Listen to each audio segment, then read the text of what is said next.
Hello students, આજે આપણે ધોરણ 11નું ચેપ્ટર નંબર 8ના લેક્ચર નંબર 3માં કોષનું વિહંગાવલોકન.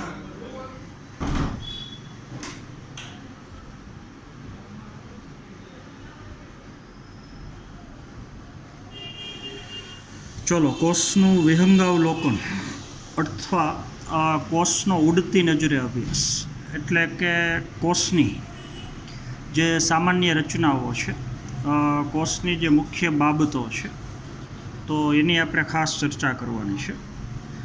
ચલો, તો એમાં ખાસ કરીને સૌથી પહેલાં તો લાક્ષણિક કોષ. ચાલો, જેની આપણે ગયા પીરિયડમાં વાત કરી છે. તો લાક્ષણિક કોષમાં એક લાક્ષણિક વનસ્પતિ કોષ અને બીજું લાક્ષણિક પ્રાણી કોષ.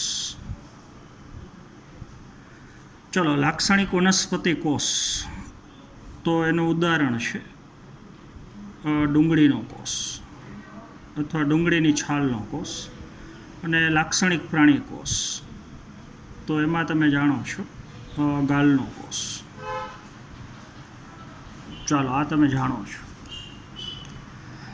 ચાલો, હવે જે કોષ સરળતાથી પ્રાપ્ય હોય, આપણે વાત કરી હતી, અને જેનો અભ્યાસ કરવાથી, એક જ કોષનો અભ્યાસ કરવાથી કોષના ઘણા બધા લક્ષણોનો આપણે સરળતાથી અભ્યાસ કરી શકતા હોય, તો એવા કોષને આપણે લાક્ષણિક કોષ કહીએ છીએ.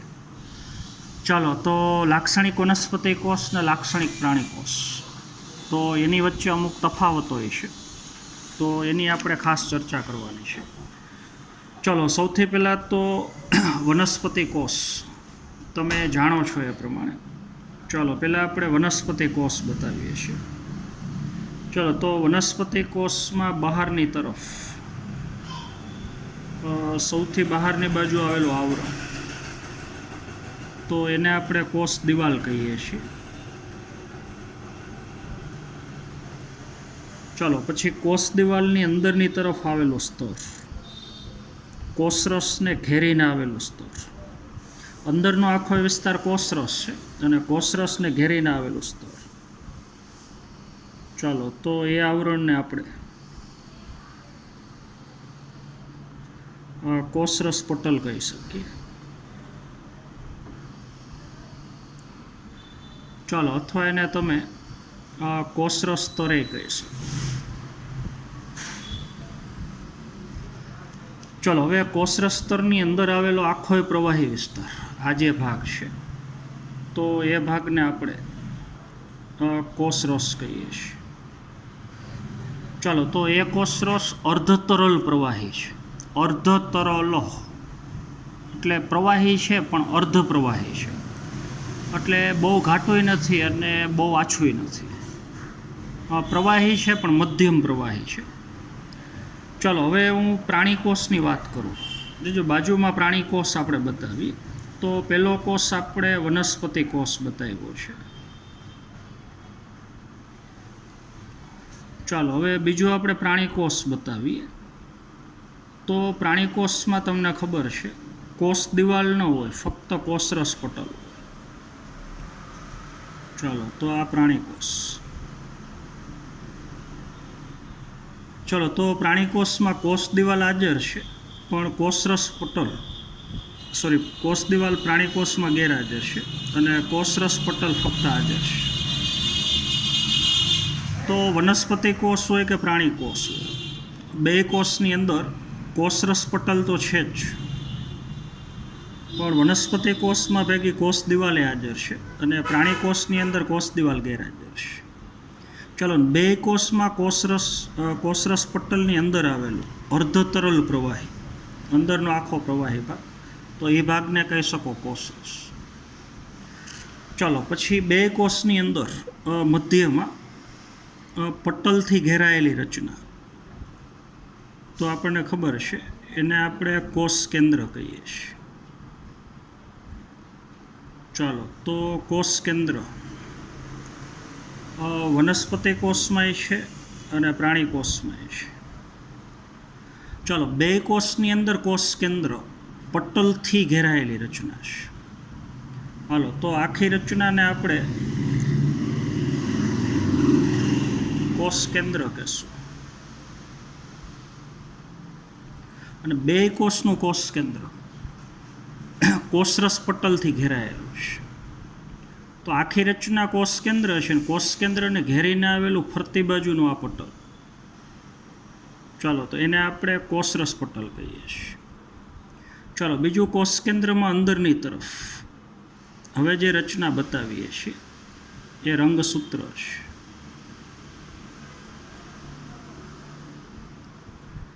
ચાલો, તો એવા રંગસૂત્ર પ્રાણી કોષના કોષ કેન્દ્રમાં છે.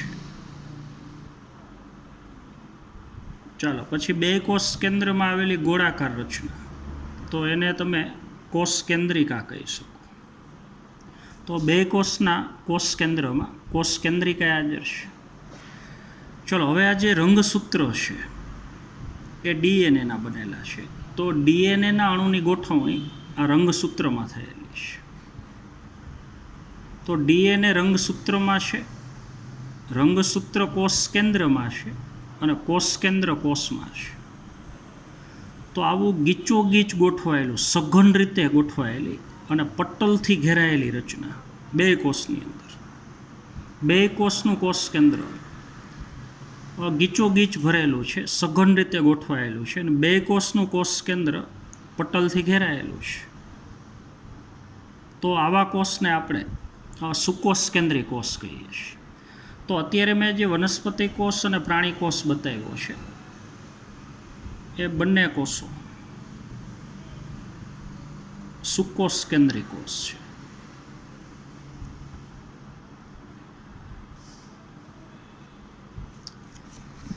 ચાલો, હવે બાજુમાં આપણે આદિકોષ કેન્દ્રી કોષ બતાવીએ.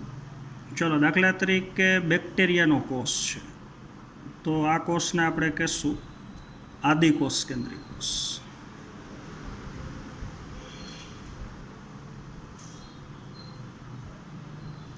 ચાલો, ઉદાહરણ તરીકે બેક્ટેરિયાનો કોષ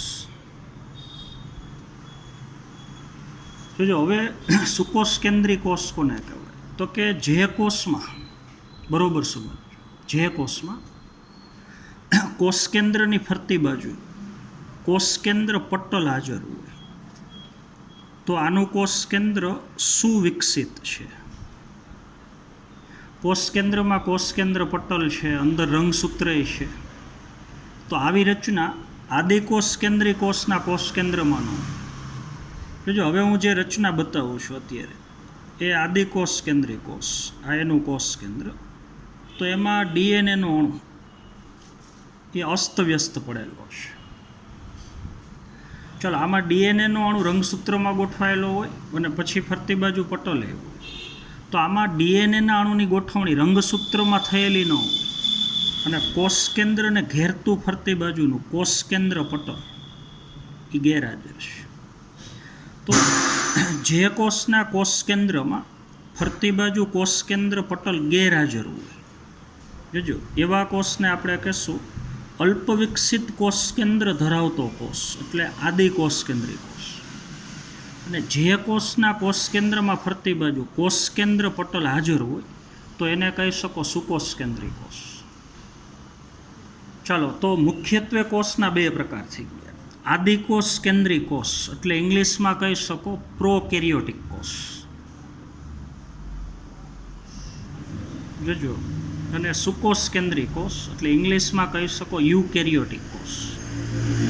તો યુકેરિયોટિક કોષ એટલે સુકોષ કેન્દ્રી કોષ અને પ્રોકેરિયોટિક કોષ એટલે કહી શકો આદિકોષ કેન્દ્રી કોષ. ચલો, હવે કોષનો પ્રકાર ગમે એ હોય, સુકોષ કેન્દ્રી કોષ હોય કે આદિકોષ કેન્દ્રી હોય, બધાય કોષમાં કોષરસ તો હોય જ, બધાય કોષમાં. ચલો, બધાય કોષમાં કોષરસને ઘેરીને આવેલું કોષરસ પટલ એવું હોય. તો કોષરસ પટલ સુકોષ કેન્દ્રી કોષમાં હોય અને આદિકોષ કેન્દ્રી કોષમાં. હાલો, આ તમે સમજી ગયા છો. જોજો, હવે બધા કોષોની અંદર કોષ આદિકોષ કેન્દ્રી હોય કે સુકોષ કેન્દ્રી હોય, બધાય કોષની અંદર આવેલું અર્ધ તરલ પ્રવાહી એટલે અર્ધપ્રવાહી ભાગ, જેને આપણે કોષરસ કહીએ છીએ. ચાલો, એ કોષરસ કદની દ્રષ્ટિએ કોષનો સૌથી મોટો ભાગ છે. આખા કોષમાં વિસ્તારની દ્રષ્ટિએ સૌથી મોટામાં મોટો ભાગ, તો એને કહી શકો તમે કોષરસ. ચાલો, હવે આપણે એવું કહીએ છીએ કે કોષ અલગ અલગ પ્રકારના કાર્ય કરે છે. તો કોષની અંદર કોઈ પણ કાર્ય થતું હોય, કોઈ પણ રાસાયણિક પ્રક્રિયા થતી હોય, તો એ ક્રિયા થવા માટેનું સ્થાન પણ એ કોષરસ છે. ચાલો, તો એ કોષરસની અંદર મોટા જથ્થામાં પાણી છે અને બીજું અલગ અલગ પ્રકારના કાર્બનિક અને અકાર્બનિક દ્રવ્યો છે. ચાલો, ને અલગ અલગ પ્રકારનું કાર્ય કરતી અલગ અલગ પ્રકારની અંગિકા હોય છે, એની વાત હમણાં આપણે આગળ કરીએ છીએ. તો કદની દ્રષ્ટિએ અને કાર્યની દ્રષ્ટિએ કોષનો સૌથી અગત્યનો ભાગ, અને એ ભાગને આપણે કોષરસ કહીએ છીએ. હાલો, આટલું તમે સમજી ગયા હશો. ચાલો, તો આટલું હું ટેક્સ્ટ બુક પ્રમાણે પહેલાં રીડ કરું છું. ચાલો, તમે ડુંગળીની છાલ અથવા મનુષ્યના ગાલના કોષનો સૂક્ષ્મદર્શક યંત્રમાં જોયો હશે. ચાલો, તો તેની સંરચનાનું આપણે સ્મરણ કરીએ, એને યાદ કરીએ. ચાલો, ડુંગળીનો કોષ એ લાક્ષણિક વનસ્પતિ કોષ છે અને જેની સૌથી બહારની તરફ ચાલો એક સ્પષ્ટ કોષ દિવાલ આવેલી છે, સેલ્યુલોઝની બનેલી. ચાલો, બરાબર તેની નીચે એટલે કોષ દિવાલની નીચે ચાલો કોષરસ પટલ અથવા કોષરસ સ્તર આવેલું છે. ચાલો, મનુષ્યના ગાલના કોષની વાત કરીએ, એટલે કે પ્રાણી કોષની વાત કરીએ, તો મનુષ્યના ગાલના કોષની બહારની બાજુ ફક્ત બાહ્ય પટલ જોવા મળે છે, એટલે ખાલી કોષરસ પટલ જોવા મળે છે. તો આ કોષમાં કોષ દિવાલ ન હોય. હાલો, હવે બે કોષની ભેગી વાત કરવાની, એટલે સુકોષ કેન્દ્રીય કોષ. જો વનસ્પતિ કોષ ને પ્રાણી કોષ, બે કોષ સુકોષ કેન્દ્રીય કોષ છે, કારણ કે બે કોષના કોષ કેન્દ્રમાં ફરતી બાજુ કોષ કેન્દ્ર પટલ હાજર છે. ચાલો, તો પ્રત્યેક કોષની અંદર પહેલાં આપણે આ બે કોષની વાત કરીએ છીએ, એટલે એ કોષની અંદર ચાલો સઘન એટલે ગીચોગીચ ગોઠવાયેલી અને પટલયુક્ત એટલે આપણે કોષ કેન્દ્ર પટલથી આવૃત ચાલો સંરચના જોવા મળે છે, જેને આપણે કોષ કેન્દ્ર કહે છે. ચાલો, આ કોષ કેન્દ્રમાં રંગસૂત્ર આવેલા છે અને જેના બંધારણમાં એટલે રંગસૂત્રની અંદર આનુવંશિક દ્રવ્ય, આપણું જનીન દ્રવ્ય, એટલે કે એમાં ડીએનએ આવેલું છે. ચલો, હવે જે કોષમાં એટલે આ બે કોષમાં પટલયુક્ત કોષ કેન્દ્ર હોય, એટલે જે કોષના કોષ કેન્દ્રમાં ફરતી બાજુ આવું કોષ કેન્દ્ર પટલ હાજર હોય, તો તેને યુકેરિયોટિક એટલે કે સુકોષ કેન્દ્રીય કોષ કહે છે. ચાલો, તેમજ જે કોષમાં પટલવિહીન કોષ કેન્દ્ર હોય, દાખલા તરીકે બેક્ટેરિયાનો કોષ, તો એનું કોષ કેન્દ્ર સુવ્યવસ્થિત નથી, આયોજન પામેલું નથી. ચાલો, તો તેને પ્રોકેરિયોટિક આદિકોષ કેન્દ્રીય કોષ કહે છે, કારણ કે એમાં ફરતી બાજુ કોષ કેન્દ્ર પટલ ગેરહાજર છે.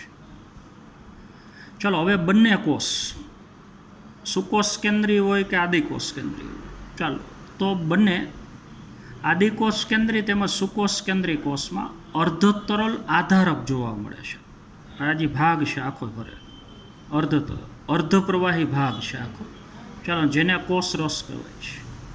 ચાલો, જે કોષનું કદ રોકે છે, એટલે કોઈ પણ કોષમાં આખા કોષનો સૌથી કદની દ્રષ્ટિએ મોટામાં મોટો ભાગ, સૌથી વધુમાં વધુ કદ રોકતો ભાગ એ કોષરસ છે. તો જો બંને વનસ્પતિ અને પ્રાણી કોષમાં, વનસ્પતિ કોષ હોય પ્રાણી કોષ હોય, એ બે કોષમાં ચલો અલગ અલગ પ્રકારની કોષમાં જે ક્રિયા થતી હોય, એટલે કે કોષીય પ્રક્રિયા કરવા માટેનું મુખ્ય સ્થાન એ કોષરસ છે. ચલો, એવી જ રીતથી કોષને જીવંત રાખવા માટે જેટલી રાસાયણિક પ્રક્રિયાઓ કરવી પડે, તો એ પ્રક્રિયાઓ પણ કોષરસમાં થાય છે. હાલો, હવે સુકોષ કેન્દ્રીય કોષની વાત છે. એ જો સુકોષ કેન્દ્રીય કોષમાં કોષ કેન્દ્ર ઉપરાંત, એટલે આ કોષ કેન્દ્ર તો હોય જ, તો જો પટલમાં બીજી અંગિકાઓ હોય, જેમ કોષ કેન્દ્રમાં ફરતી બાજુ પટલ છે, એમ પટલથી ઘેરાયેલી અલગ અલગ પ્રકારની સંરચનાઓ, અલગ અલગ પ્રકારનું કાર્ય કરતી ભેગી અંગિકાઓ હોય. હાલો, તો એમાં એક અંતઃકોષરસ જાળ, જોજો હું બતાવું છું. એ અંગિકા, તો એને આપણે કહેશું અંતઃ કોષરસ જાળ.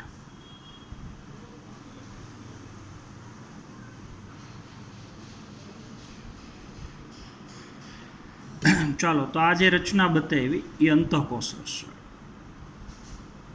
ચાલો, પછી અંતઃકોષરસ જાળની બાજુમાં આવેલી અંગિકા, તો એને તમે કહી શકો ગોલ્ગી કાય. આ બીજી જે અંગિકા બતાવું છું એ ગોલ્ગી કાય. ચલો, તો આ રચના અંતઃકોષરસ જાળ છે, આ ગોલ્ગી કાય છે. હાલો, પછી જે અંગિકા બતાવીએ છીએ, જો ગોળાકાર રચના છે, ઉત્સેચકોથી ભરેલી, તો એ અંગિકાને કહી શકો લાઇસોઝોમ. ચાલો, પછી કોષમાં જે અંગિકા બતાવીએ છીએ એ છે કણાભસૂત્ર, હવેની અંગિકા.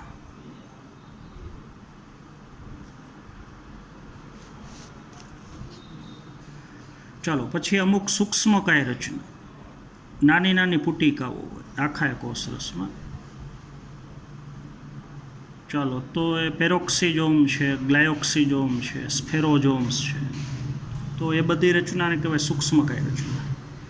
હાલો, પછી વનસ્પતિ કોષ હોય તો મોટું કદ ધરાવતી ભેગી રસધાની હોય. હાલો, આના કરતાં કદ મોટું હોય, પણ અત્યારે આપણે સમજ પૂરતી બતાવીએ છીએ. ચાલો, પણ એ વનસ્પતિ કોષમાં હોય, મોટાભાગે પ્રાણી કોષમાં ન હોય. હાલો, આ તમે સમજી ગયા છો. તો આ બધી પટલમય રચના. જો પછી વનસ્પતિ કોષ હોય તો એમાં ભેગું હરિતકણ હોય. તો હવે જે અંગિકા બતાવીએ છીએ એ હરિતકણ છે, આ અંગિકા. ચલો, તો અત્યારે જેટલી અંગિકા બતાવી, જોજો એ બધી અંગિકાઓ પટલમય અંગિકાઓ છે. એટલે કે અંગિકામાં ફરતી બાજુ પટલ છે. જેમ કોષમાં ફરતી બાજુ કોષરસ પટલ છે, આખા કોષરસને એક જગ્યાએ બાંધી રાખવાનું કાર્ય કોષરસ પટલ કરે છે, એમ અંગિકામાં ફરતી બાજુ પટલ છે. કણાભસૂત્રમાં પટલ છે, રસધાનીમાં પટલ છે, અંતઃકોષરસ જાળમાં ફરતી બાજુ પટલ છે, લાઇસોઝોમમાં ફરતી બાજુ પટલ છે. આ સૂક્ષ્મકાય રચનાઓ એકદમ નાના કદની, તો એમાંય ફરતી બાજુ પટલ છે. ચલો, તો આ બધી પટલમય અંગિકાઓ છે. જોજો, હવે તમે સમજી ગયા છો. તો વનસ્પતિ કોષમાં અંગિકાઓ બે પ્રકારની, આપણે કોષોની અંદર. ચાલો, એક અંગિકાનો પ્રકાર છે પટલમય અંગિકા, અને બીજો પ્રકાર છે પટલવિહીન અંગિકા. ચાલો, તો હવે જે અંગિકાની આપણે વાત કરી, દાખલા તરીકે અંતઃકોષરસ જાળ, પટલમય અંગિકા છે. ગોલ્ગી કાય પટલમય અંગિકા છે. લાઇસોઝોમ પટલમય અંગિકા છે. સૂક્ષ્મકાય રચના પટલમય અંગિકા છે. કણાભસૂત્ર પટલમય અંગિકા છે. હરિતકણ પટલમય અંગિકા છે. રસધાની પટલમય અંગિકા છે. તો જો પટલવિહીન અંગિકામાં બે છે, એક આવશે રિબોઝોમ અને બીજું આવશે તારા કેન્દ્ર. જો અહીંયા આપણે બરોબર સમજવાનું છે. ચાલો, હવે હું બોલું એ પ્રમાણે તમારે યાદ રાખવાનું છે. જોજો, ચાલો, પહેલાં તો પટલમય અંગિકા. આ જેટલી પટલમય અંગિકા છે એ ફક્ત સુકોષ કેન્દ્રી કોષમાં જ હોય. જો આદિકોષ કેન્દ્રી કોષમાં આ પટલમય અંગિકા જેટલી છે એમાંથી એક પણ અંગિકા બેક્ટેરિયાનો કોષ એટલે કે આદિકોષ કેન્દ્રી કોષમાં ન.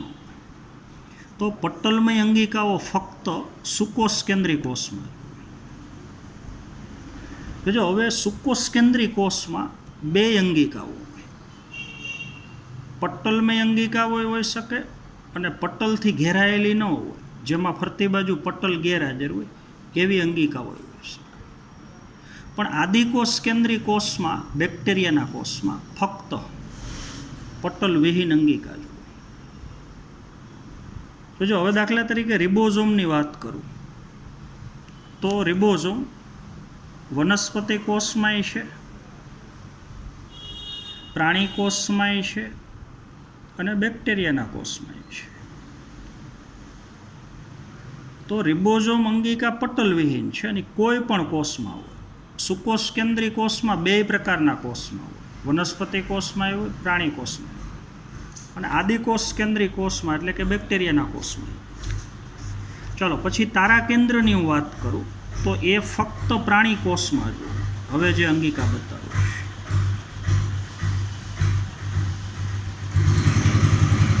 તો જો એટલે તારા કેન્દ્ર નામની પટલ વિહીન અંગિકા એ બધાય સુકોષ કેન્દ્રી કોષમાં ન હોય. દાખલા તરીકે વનસ્પતિ કોષમાં ન હોય, પ્રાણી કોષમાં અને આદિકોષ કેન્દ્રી કોષમાં ન હોય. એટલે આદિકોષ કેન્દ્રી કોષમાં બે જે પટલ વિહીન અંગિકા છે એમાંથી ફક્ત એક જ હોય, રિબોઝોમ. પટલમી અંગિકા તો હોય જ નહીં આદિકોષ કેન્દ્રી કોષમાં. હાલો તો હવે આનું આપણે ડિસ્ટ્રીબ્યુશન કરી નાખીએ. જો બોલવું એ પ્રમાણે લેવાનું.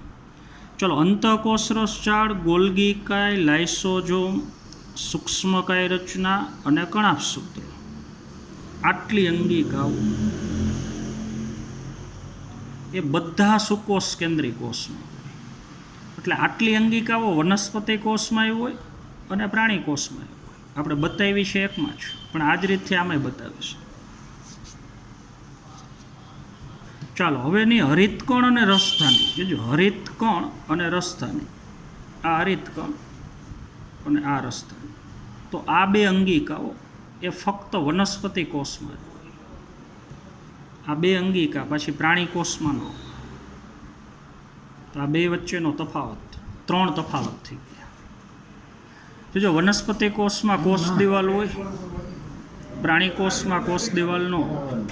વનસ્પતિ કોષમાં રસધાની હોય, પ્રાણી કોષમાં રસધાની મોટા ભાગે ન હોય. વનસ્પતિ કોષમાં હરિતકણ હોય, પ્રાણી કોષમાં હરિતકણ ન હોય. તો વનસ્પતિ કોષમાં આવેલી ત્રણ રચના, કોષ દિવાલ, હરિતકણ અને રસધાની, એ પ્રાણી કોષમાં ન હોય. ચલો હવે આમાંથી એક પણ અંગિકા એ પાછી આદિકોષ કેન્દ્રી કોષમાં તો હોય જ નહીં. હાલો હવે પટલ વિહીન અંગિકામાં બે, રિબોઝોમ ને તારા કેન્દ્ર. એમાંથી રિબોઝોમ એ બધાય કોષમાં હોય. સુકોષ કેન્દ્રીમાં બેયની અંદર હોય અને આદિકોષ કેન્દ્રી કોષમાં. હાલો પછી તારા કેન્દ્રની વાત કરીએ. કોષ વિભાજનનું કાર્ય કરતી એક અંગિકા તારા કેન્દ્ર, તો એ ફક્ત પ્રાણી કોષમાં જ હોય, એટલે વનસ્પતિ કોષમાં ન હોય અને આદિકોષ કેન્દ્રી કોષમાં ન હોય. તો તારા કેન્દ્ર ફક્ત સુકોષ કેન્દ્રી કોષમાં જ હોય ને, એમાંય પાછી ખાલી પ્રાણી કોષમાં જ હોય, વનસ્પતિ કોષમાં ન હોય. હાલો હવે રિબોઝોમની થોડીક આગળ આપણે વાત કરીએ. જોજો, અત્યારે મેં રિબોઝોમ બતાવ્યું, આ એમાં બબે એકમ છે, એક મોટો એકમ ને એક નાનો એકમ. તો એ અત્યારે કોષરસમાં બતાવ્યું. તો રિબોઝોમ નામની અંગિકા કોષરસમાં તો હોય જ અહીંયા, પણ સુકોષ કેન્દ્રી કોષ હોય. જો આદિકોષ કેન્દ્રી કોષ હોય તો આ રિબોઝોમ એ ખાલી કોષરસમાં જ હોય અહીંયા, અથવા અહીંયા કોષરસ પટલની નજીક હોય, પણ હોય કોષરસમાં. એટલે આદિકોષ કેન્દ્રી કોષમાં રિબોઝોમ એ ખાલી કોષરસમાં જ હોય. સુકોષ કેન્દ્રી કોષમાં રિબોઝોમ કોષરસમાં તો હોય જ, પણ બીજી ત્રણ જગ્યાએ હોય. જો હરિતકણની અંદર એ રિબોઝોમ હોય, આમાં હરિતકણમાં હોય, કણાભસૂત્રની અંદર એ રિબોઝોમ હોય, અને જે અંતઃકોષરસ ઝાડ બતાવી એની સપાટી ઉપર એ રિબોઝોમ હોય. જો આ બધી રિબોઝોમ અંગિકા.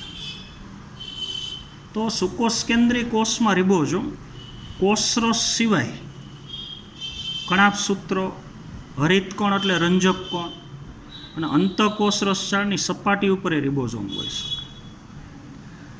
ચલો અત્યારે તો આ બધી અંગિકાઓના ફક્ત નામ અને આપણે સ્થાનની વાત કરીએ છીએ. પછી આપણે વ્યક્તિગત એક એક અંગિકાની રચના કેવી હોય એના કાર્ય કેવા છે, બધી અંગિકાઓ આ ચેપ્ટરમાં આગળ જતાં પછી આપણે ભણવાની છે. હાલો, તો આપણે મુખ્ય બાબતની વાત કરી. હાલો, તો ત્યાંથી આગળ હું વાંચું છું. ચાલો, તો સુકોષકેન્દ્રીય કોષમાં કોષકેન્દ્ર ઉપરાંત, એટલે સુકોષકેન્દ્રીય કોષમાં કોષકેન્દ્ર તો હોય જ, પણ બીજી પટ્ટલમય રચનાઓ, એટલે કોષકેન્દ્ર સિવાયની પટ્ટલથી ઘેરાયેલી રચનાઓ, એટલે કે પટ્ટલમય અંગિકાઓ હાલો જોવા મળે છે. અને જે અંગિકા કહેવાય છે કે જેવી કે અંતઃકોષ રસજાળ, હાલો પછી ગોલ્ગી કાય, હાલો એ તમે સમજી શકો.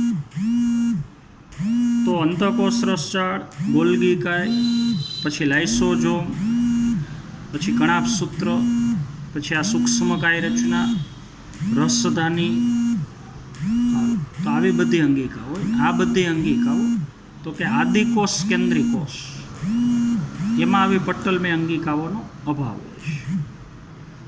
હાલો, હવે રિબોઝોમની વાત કરીએ. તો રિબોઝોમ પટ્ટલવિહીન અંગિકા છે આ, અને જે બધાય કોષમાં, સુકોષ કેન્દ્રી કોષમાં હોય. અને હાલ તો સુકોષ કેન્દ્રી તેમજ આદિકોષ કેન્દ્રી, ચાલો તો બંને કોષમાં જોવા મળે છે. ચલો, કોષમાં એવું નથી, જોજો, કોષમાં એવું નથી કે ખાલી રિબોઝોમ કોષરસમાં જ હોય.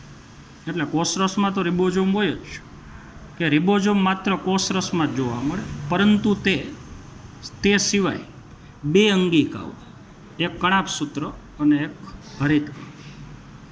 ચલો, તે સિવાય બે અંગિકા જેવી કે હરિતકણ અને કણાભસૂત્રમાં, તેમજ કણિકામય અંતઃકોષ રસજાળ. જો અંતઃકોષ રસજાળ બે પ્રકારની. જો અંતઃકોષ રસજાળની સપાટી ઉપર આવા રિબોઝોમ હોય કણ સ્વરૂપે, તો કહેવાનું કણિકામય અંતઃકોષ રસજાળ. ચલો, ને જો અંતઃકોષ રસજાળની સપાટી લીસી હોય, એટલે કે એની સપાટી ઉપર રિબોઝોમ નામની અંગિકા ન હોય, તો કહેવાનું કણિકા વિહીન અંતઃકોષ રસજાળ. હાલો, તો રિબોઝોમની સપાટી ઉપર પણ આપણે અંતઃકોષ રસજાળની સપાટી ઉપર પણ રિબોઝોમ જોવા મળે છે. ચલો, હવે પ્રાણીકોષમાં પટ્ટલવિહીન અંગિકા જોવા મળે છે, ખાલી પ્રાણીકોષમાં જ, અને જેને કહેવાય તારા કેન્દ્ર. ચાલો, જે કોષ વિભાજનમાં મદદરૂપ થાય છે. હાલો, તો આ કોષ વિશેના અગત્યના તફાવતથી. ચાલો, તો આજના પીરિયડમાં આપણે અહીંયા સુધી રાખશું. Thank you.